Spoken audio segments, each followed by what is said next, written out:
કચ્છમાં આદિપુરમાં આવેલ પ્રભાત રેસિડેન્સમાં આવેલી જર્જરિત ઇમારત ક્યારે ખરી પડે કાંઈ નક્કી નહીં. ચાલી રહેલા પવિત્ર શ્રાવણ માસમાં તહેવારોના દિવસોમાં ક્યારે માતમમાં ફેરવાઈ જાય કાંઈ નક્કી નહીં. સ્થાનિકો દ્વારા જવાબદાર તંત્રોને કરેલી અરજીઓ બેકાર.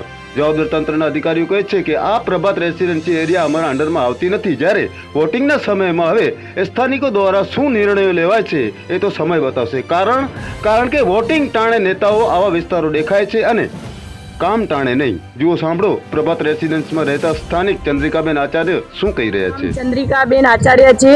હું આદિપુરમાં આવેલ પ્રભાત રેસિડેન્સીની રહેવાસી છું.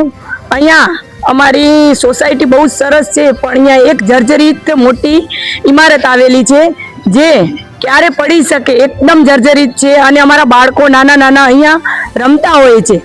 જો એને કોઈ પણ નુકસાન થશે તો જવાબદારી કોની રહેશે?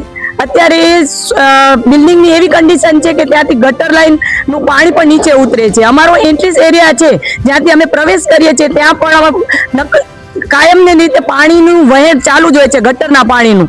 જેનો નિવારણ કરવા અમે લોકો બિલ્ડિંગના રહેવાસીઓ પાસે જઈએ છીએ, પણ એ લોકો અમને કોઈ જાતનો રિસ્પોન્સ આપતા નથી. સોસાયટીમાં છેલ્લા 2010 થી હું રહું છું અને જુઓ સાંભળો કમલભાઈ સોરઠિયાની વેદના. પ્રોબ્લેમ શ્રી કૃષ્ણ.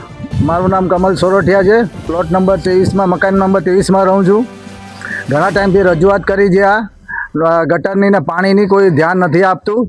કમ્પ્લેન લે છે ઓનલાઈન, પણ પાછી 2 દિવસમાં આવીને પાછા 10 માણસ આવે છે ને 10 માણસ બેસે છે ને એક કામ કરે છે.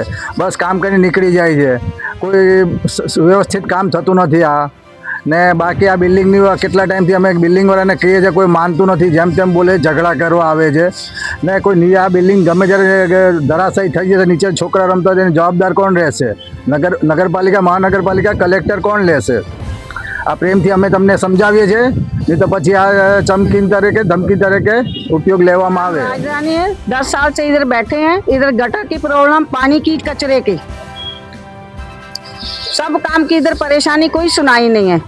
पानी से भी परेशान रहते, गटर का पानी निकलने को जगह नहीं, एक तरफ कचरा एक तरफ गटर का पानी, तीसरी जगह पे निकलने को जगह उधर गाड़ियां होती है, गिरते हैं सब। बहुत परेशान है हम, 10 साल से यही देख रहे हैं। कोई भी इधर ध्यान नहीं देता, कोई आता भी है एक बार आके जाता, दूसरी बार कोई नहीं सुनता कि क्या प्रॉब्लम है, कोई हल निकालना है कि नहीं निकालना। પ્રકાશભાઈ ડુંગરિયા કાસ્કમજીભાઈ ડુંગરિયા છે, જે મારું મકાન નંબર 23 છે। હું છેલ્લા 5 વર્ષથી અહીંયા જ રહું છું અને આ બિલ્ડિંગની હાલત એવી છે ને, ક્યારે મારા ઘર ઉપર પડશે ને એટલે મને રોજ આવીને એ જ જોઉં છું એને હું, કે ક્યારે પડતી જ નથી ને મારા ઘર ઉપર।